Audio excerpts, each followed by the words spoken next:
300 kilometers of southern coastline stretches from Cape Town all the way to Port Elizabeth. It's called the Garden Route, though Brent thought that a bit of an understatement and went with the amazing route instead. Oh yes, that makes me a ha-ha-ha.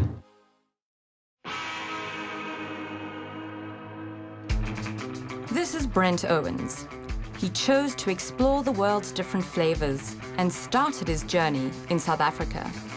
We'll be taking you on a guided tour to debunk some of the unknowns and push Brent to the limit as we take this taste of adventure to the extreme.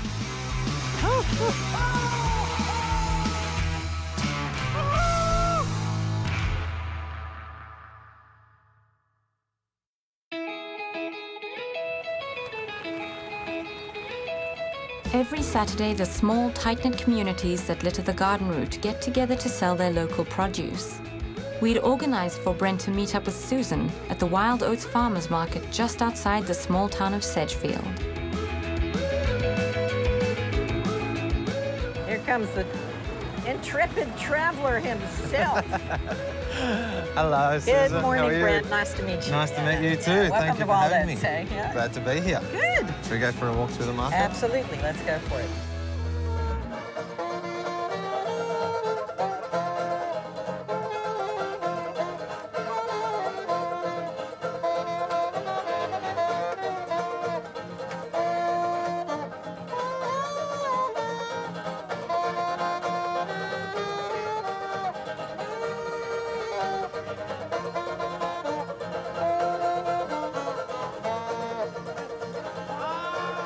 Playing tunes. Yeah. Is this typical? Cape Malay. Yeah. It's kind of like Kaapse klopse type of stuff. What does that mean? It's like the Cape Malay people back in the day. They started that whole thing, and you get a big band in Cape Town, Kaapse klopse. Yeah. And that's that typical tune. So Wild Oats Community Farmers Market, straight farmers, or do we Yes. have crafts as well? No crafts on the market. We decided we wanted to focus on food security in the area Yeah. and small farmers. Yeah. And everyone who's here who's doing value added also supports local farmers. Sure. So it's all about feeding back into the local economy. And instead of it being a competitive atmosphere, it's more of a cooperative atmosphere. Sure. Of how we can work together to keep our prices down and to learn about farming, because, you know, we've kind of lost the traditions of farming. The veggies that we buy stay fresh for 2 weeks. They were picked yesterday evening. And do people demand this sort of stuff now that it's catching on and it's busy? I think we started the market 17 years ago, and it took a while, but I think the locals started to catch on. Yeah, yes. Here we go. My favourite. This is our favorite man on the market, Klaus. And you can see what an amazing range of local cheeses that are going on here. Yeah, everything Yeah, is local. 99%. The only imported product that we have, and that's purely because of demand. Really? Yeah, it's an Italian cheese called Taleggio. But the rest is all locally manufactured. Wow. I have to ask for a taste. It's never too early for cheese, is it? What would you like? Look, my eyes are drawn straight to that fig brie. Now, what temperature would you say is the perfect temp for cheese to be served at? Because I often see in Australia people will pull it straight from the fridge and slice, and it's like, no. No, the coldness suppresses the flavor. So specifically the bloomy or white wine cheeses, you should take out at least an hour before you serve them. It's important that they serve at room temperature. In actual fact, that goes for all cheeses, but they are more temperature sensitive than all the others. Thank you. Yeah. Enjoy it. Great. There you got it.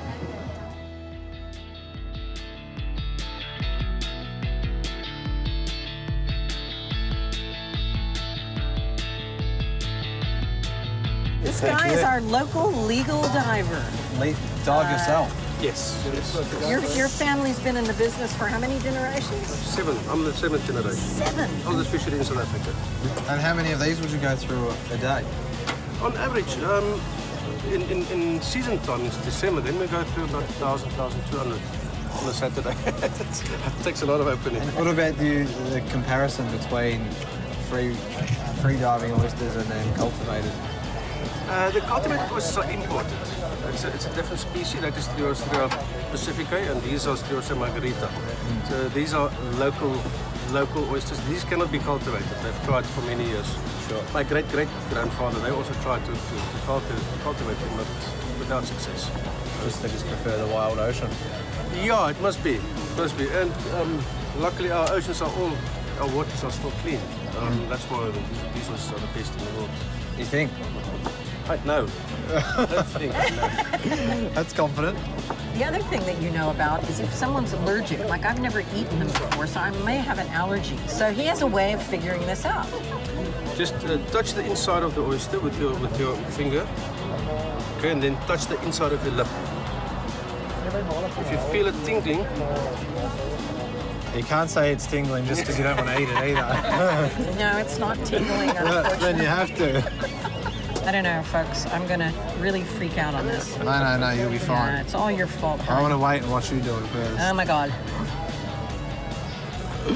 You did well. It tastes good. It's the texture that freaks me out. Oh, that's the best part. The Oyster Act. Really, really delicious. Really good. told you it's the best. Woohoo! We are holding up some of your business, so I'll let you get back to it. Yay! Ocean breath. What's up? There is something that I'm interested in. A Vetkoek? Is that how you say it? Vetkoek? Vetkoek. A Vetkoek. Vetkoek. And what do you fill it with? You cut it open and you fill it with anything you want. Multi-purpose bread. That's good. Yes. It's almost like a South African taco. Yeah. Yeah. You've got curry mince, salad ingredients, and dough that has been fried. Taste it. You have to taste it. You're hooked for life now. Yeah. South African taco. Yeah. That is insanely African good. street food. Thank you, darling. Thank you so much. Yeah, thank you very much. It's been a long time, eh? Got to get yourself one of these. I mean, there's a few reasons why I love this place. For me, it's special as a tourist because you can come here, you can do a big horseshoe, and you can taste almost everything that is truly South African, which is special. And it tastes delicious because it's grown locally. So I'm going to go and finish my Vetkoek. I'm going to probably duck back around and get some more oysters, and then we're going to head off because I think we're going on a boat to go and find some. So, yeah, sounds great. Thank you. Yeah.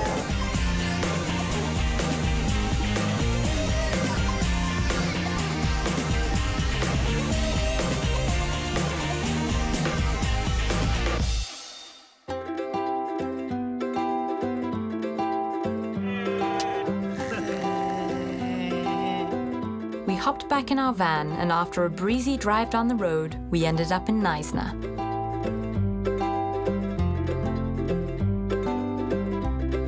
So we are now on the bay, and we're meeting with a dude named Alex, who runs tours out in Nysna Heads, and it's all about oysters.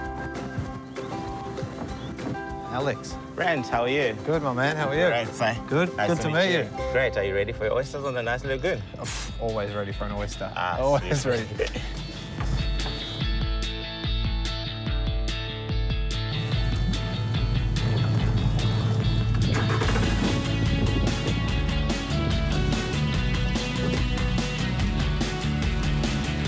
So welcome to Nysna, Brent. This is also a national park, just like Kruger. So instead of seeing the big five, there's quite a lot of bird life around here as well. I just came from a Wild Oats Farmers Market. Oh, yes. Which was interesting.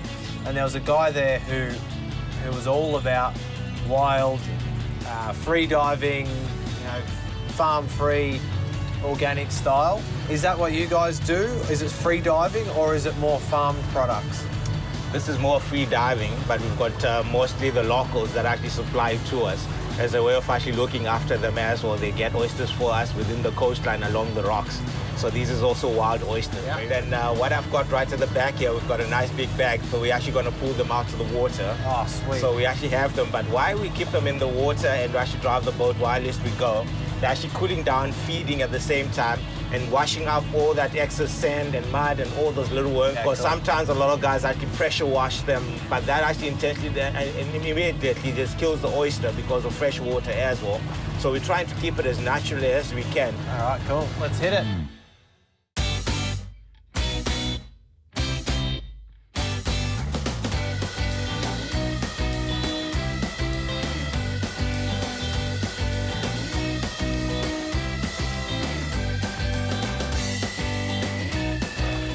what I'm gonna do here now is pull this back out the water.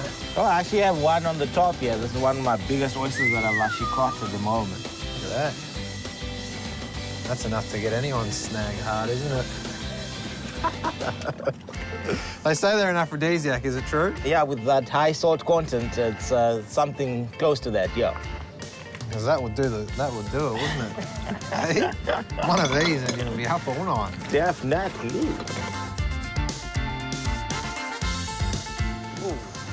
Oh, the water is nice and cold. Yeah. Woo! You can tell straight away that they're not farmed by the shape and the size. And so this is also how you tell the age of the oyster when they actually look at these lines here, exactly like what you do on a tree. So you've had this one for a while? Yeah, I've had it for a while, and I think this is almost like the second year that we've picked it up off the rocks. Really? So we've just been keeping it up just for the show and also seeing how an oyster actually grows on the size. But even much bigger than that as well, they can actually even go. So I'm just gonna do a nice little setup and we'll be ready for the... Cool.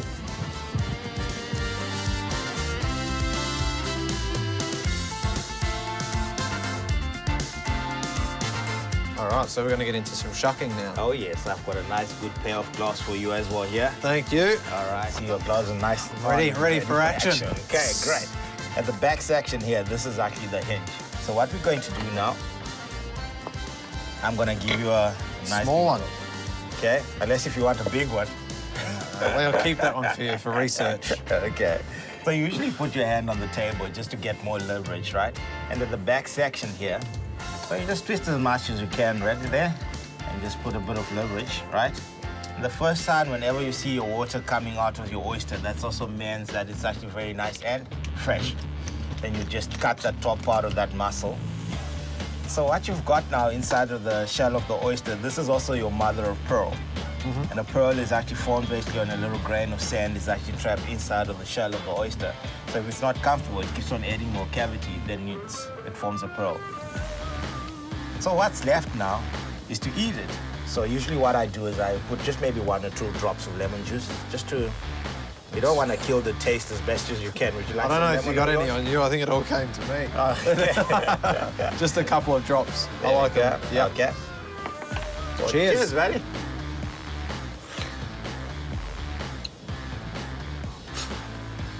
That was shell, not the oyster. That's 10 out of 10. Yes. There's nothing better. So you want to know what we do with the shell? Yeah. Throw it back in the sea. Oh, sweet. What comes from the sea goes back to the sea. I can't get this one. Oh. What's wrong with that? This is just the shell. It's just the fragile part of the shell as well. And just that.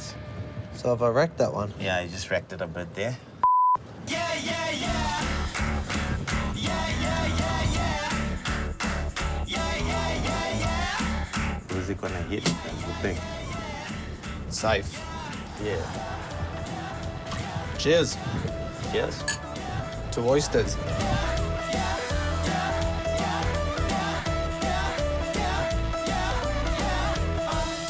We're fine. With a brain. Just show teeth. Magnificent. Brent would have spent the whole day on that boat enjoying oysters and champagne on the clear blue water with the warm sun and a cool breeze. But our director had other plans.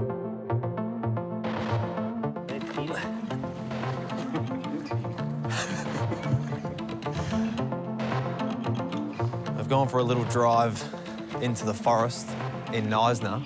It sounds like a good idea, and you're f***ing with me now. It sounds like a good idea, and I love forests. It's beautiful, it sounds beautiful, but upon arrival, there was talk of baboons being everywhere.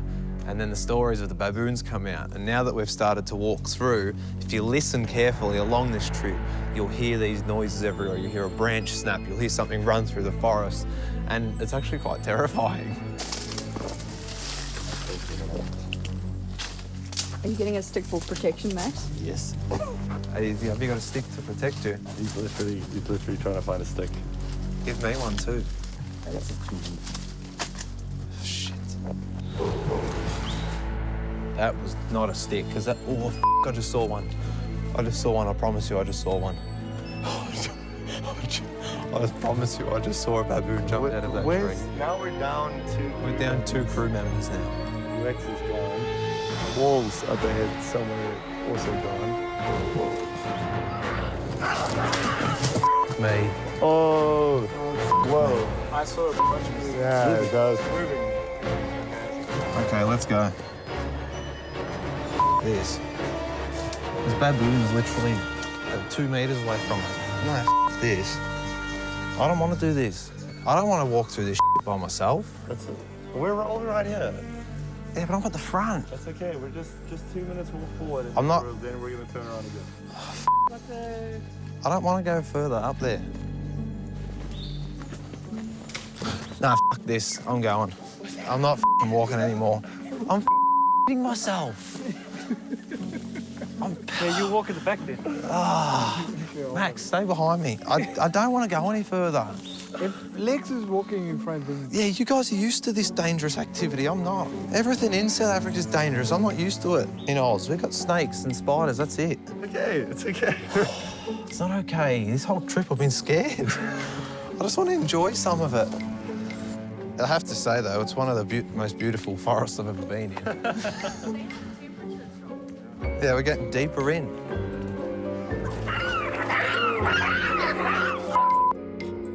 Paul was telling me when I got out of the car that they'll rip your arm straight out of the socket. And their teeth are like that. I've seen shows about them. Oh, there you go, like that. How do those dudes do it on those docos? Like the proper hardcore docos? They just stay in This there. is a hardcore doc. No, but like, you know, gorillas. Listen. Let's go. When you come to South Africa, you've just got to drop any fear factor and just accept it, because this is life here. If you're scared of stuff, then you won't survive in South Africa.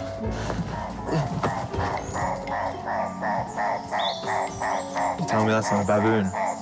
That's definitely a baby baboon. Yeah, where's the baby? What's with the baby? That side too. Yeah, it's kind of weirdly surrounding us as well. Let's go. That, let's go.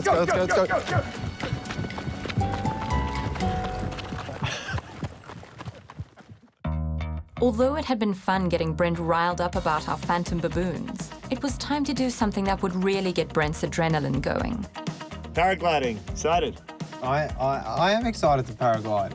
It seems like it would be a really relaxing experience, so I'm excited for it. The fear of heights obviously is in the back of my mind because everybody knows by now that I'm scared of heights. But the thought of it is, it seems like it will be a peaceful activity once I get off the ground. But getting off the ground is going to be the hard part. If you listen, you can hear the wind picking up and the leaves starting to blow, which I seem like I'm just the biggest complainer on the planet, but you got to realise I'm scared of heights, and everything we do here seems to require some sort of height, and it scares the shit out of me. So maybe if I do all this, I can consider myself incredibly courageous. Look how high it is. You expect me to just run and jump off here? Well, I'm just trying to make myself feel better. I've got to run off that edge. As if that's a normal thing to do. People have fun doing this stuff. Like, yeah, let's go run off a cliff. No, well, let's do it.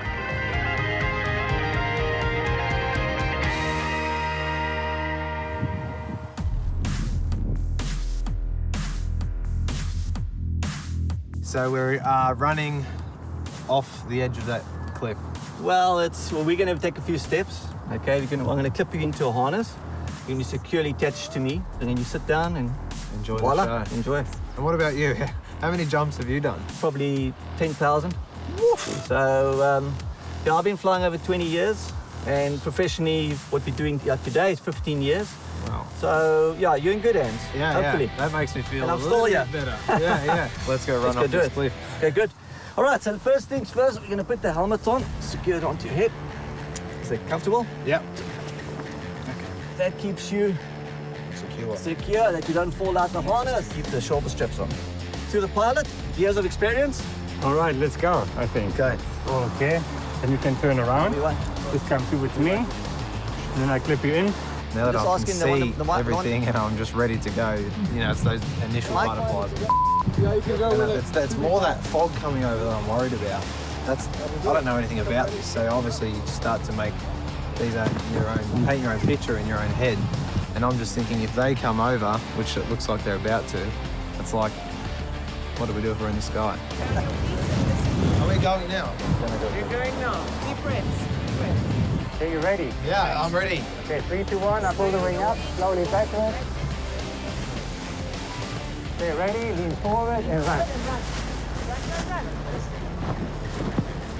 Whoa! Lean back and coming. Whoa!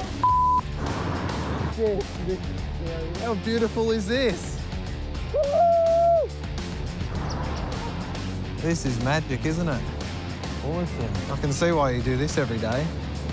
Oh! Oh, I love it. Oh! You feel like you're going to go into the tree. No, we won't. And that's it. Whoa! Yeah, really? Yeah, meter for meter, slowly, but we're going. Those sharp turns are still a bit hairy.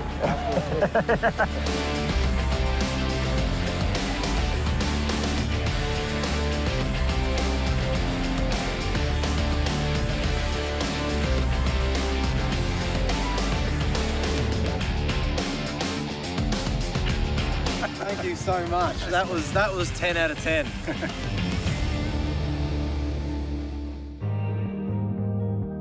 We were only on the garden route for one day. But in that day, Brent ate his weight in farm food, gorged himself on ocean-grown oysters, walked through ninja baboon territory, leapt off a cliff and cruised through the air, and survived everything we threw at him.